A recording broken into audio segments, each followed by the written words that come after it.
Mi nombre es Tatiana Ferrer, yo voy a hablar sobre la dimensión comunitaria. Bien, cuando hablamos de comunidad, sí hablamos de un conjunto de personas que viven juntas bajo ciertas reglas o que tienen los mismos intereses. Bien, cuando hablamos de institución abierta o cerrada, sí, hablamos de que cada institución ocupa un terreno social, como que ocupa un lugar. Sí tienen diferentes características también, sí, dependiendo de la época y las personas que lo habitan. Las características de cada institución nos va a dar para poder definir si es abierta o es cerrada. Bien, por ejemplo, si la escuela, para preservarse de adaptaciones y transformaciones, si se convierte en una fortaleza amurallada que ha expuesta a la sociedad, bien, y al desprestigio también.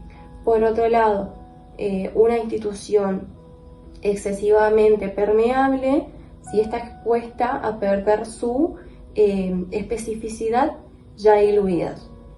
Bien, según la direccionalidad de la incidencia, la misma podría ser unidireccional, ¿sí? ¿Qué quiere decir unidireccional? Quiere decir que el entorno tiene influencia, ¿sí?, sobre la escuela.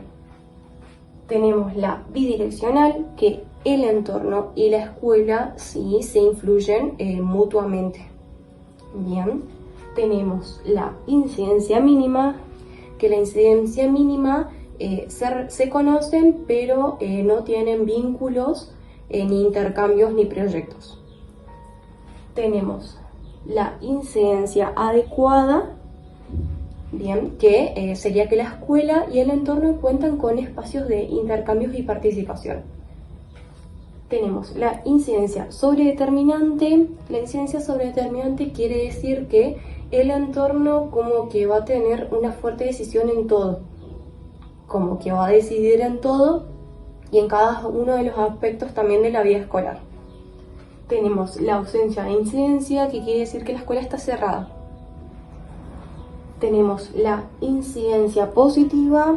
La incidencia positiva quiere decir que el entorno sí facilita y colabora acerca de los objetivos institucionales. Bien, tenemos la incidencia negativa también. La incidencia negativa quiere decir que cuando el entorno limita o impide el desarrollo de los proyectos. Bueno, por otro lado tenemos la participación, bien, que la participación entendemos por un conjunto de actividades, ¿sí?, mediante el cual los individuos se hacen presentes en el ámbito público. Bien, tenemos niveles y formas, ¿sí? Se pueden distinguir 5 niveles, ¿sí?, que el primero va a ser el informativo. ¿Qué quiere decir el informativo? El informativo quiere decir que no implica ninguna acción ni influencia sobre el individuo.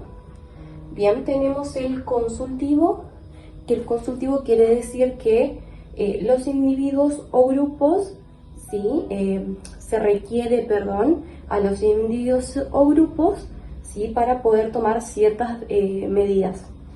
Después tenemos el decisorio, que se requiere a los individuos la participación para que se puedan tomar ciertas decisiones. Tenemos el ejecutivo, ¿sí?, que el ejecutivo quiere decir que los individuos tienen que debatir sobre la realidad, también acerca de las decisiones que se tomaron anteriormente.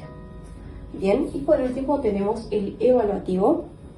Bien, el evaluativo quiere decir que implica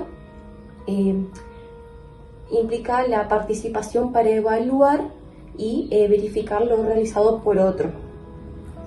Bien, ahora tenemos los obstáculos y límites, ¿sí? Por último tenemos eso. Los límites más evidentes para la participación los proporcionan los mismos actores y sus capacidades e intereses, ¿sí?, para compartir los espacios abiertos de la institución y la propia institución. Bien, cuando promovemos la participación, sí es necesario que previamente se resuelvan algunos puntos, ¿sí?, como por ejemplo la composición del grupo, las distintas categorías, por ejemplo las formas de elecciones también de los participantes, la frecuencia de las reuniones, los encuentros Y por último, los mecanismos para la toma de decisiones. Muchas gracias. Mi nombre es Víctor Bastiani y le voy a seguir hablando de dimensión comunitaria, vivencia y convivencia.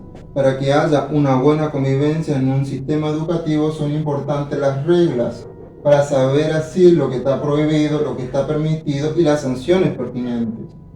¿Qué son las normas de convivencia? Es el conjunto de reglas que rigen la interacción entre los integrantes de una comunidad educativa. ¿Hace falta las reglas? Las normas escolares son importantes para que los adolescentes en un futuro acepten aquellas normas globales de la sociedad. ¿Quiénes definen las reglas? En una institución educativa jerárquicas, lo que define las reglas son los líderes de alto nivel. Pero en aquellas instituciones educativas que fomentan la participación, son más integrantes los que definen las reglas. La construcción de las reglas se basa en el marco legal que establecen las pautas, dejando de lado las injusticias y la impunidad. La injusticia a la hora de sancionar aquellos comportamientos de los estudiantes que sí estaban permitidos en esa institución, y la impunidad, no sancionando aquellos comportamientos de los estudiantes que no estaban permitidos en esa institución escolar. Dimensión administrativa. La palabra administración remite a mucha gente, un mundo sometidos a los procedimientos burocráticos. ¿Qué son los procedimientos burocráticos? Es el conjunto de actividades que deben seguir una secuencia lógica para cumplir un determinado objetivo. Para ello necesita de las pautas que son necesarias para realizar una tarea determinada. El término administración también remite del latín ministrare, que quiere decir cuidar, regir, proveer lo necesario, aplicar y suministrar. A su vez, el término administración está estrictamente ligado con el término gobernar, que quiere decir conducir un número grande de personas. A su vez, toda conducción necesita de un aparato encargado de procesar la información y transformarlo en acciones concretas, como ser proveer lo necesario y suministrar lo necesario. Ese aparato sería la administración. Por eso se dice que toda conducción requiere de una administración. Después tenemos la conducción del espacio escolar. Dentro de esa conducción tenemos los objetivos generales. La educación es un derecho, un servicio público en el cual el Estado debe garantizar a la sociedad. Y las escuelas deben estar vinculadas específicamente con la sociedad. Después tenemos la noción del bien común e intereses generales. En una escuela, el director es el encargado de satisfacer las diferentes necesidades que van surgiendo en su entorno. Después tenemos las políticas públicas. Una escuela estatal democrática debe seguir a las políticas públicas, que dichas políticas se basan en los intereses de la sociedad. El Estado debe garantizar que llegue a la sociedad una educación para todos, la equidad educativa, la capacitación a docentes, el currículum, una infraestructura apropiada para que esa educación llegue con calidad, entre otras cosas. Hola, ¿cómo están? Mi nombre es Roxana Molina. Les voy a seguir comentando un poco de qué es lo que se trata la dimensión administrativa.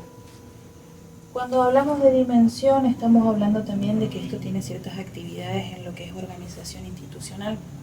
Tenemos que tener en cuenta estos primeros 3 puntos. Primeramente, la previsión de los recursos. Cuando hablamos de previsión de recursos, estamos haciendo básicamente hincapié en qué tipo de ayuda recibimos. Esto puede variar si es una institución pública o una institución privada. Sería ayuda desde el Estado o la ayuda de la cooperativa misma. A su vez, hacemos nombrar lo que es el control normativo. Sabemos que cada institución tiene que regir por ciertas normas de las cuales se deben cumplir. Esto tiene que tener obviamente un control y ver que cada integrante cumple exactamente con lo suyo.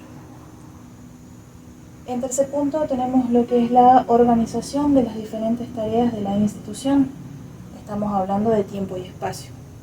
Tiempo es básicamente la carga horaria que cada materia recibe, ¿sí? Y espacio estamos haciendo referencia justamente al espacio de la institución, cada aula que se debe otorgar a cada materia dicha. Si hablamos de administración, tenemos que tener en cuenta que justamente esto tiene una organización. Esta organización tiene como dos primeros puntos que son importantes para que pueda tener una administración fluida y que esto sea fácil de llevar a cabo. En primera instancia tenemos lo que es información y comunicación. Cuando hablamos de información hacemos referencia a qué tipo de institución es la que vamos a trabajar.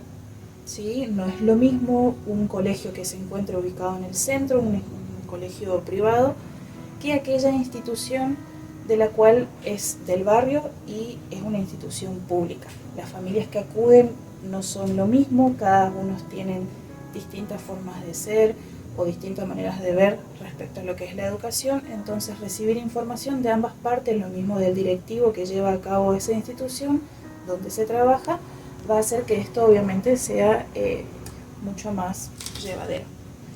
Y por último tenemos que tener en cuenta lo que es la eficacia y la eficiencia.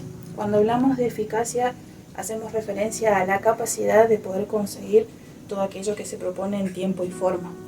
Y cuando hacemos referencia a la eficiencia estamos hablando de lograr aquellos objetivos con los recursos que tenemos a mano, ¿sí? Y obviamente lograr una administración completa y sea la que sea necesaria para cada institución. Esto es simplemente un pequeño paso de lo que es la dimensión administrativa. Muchas gracias.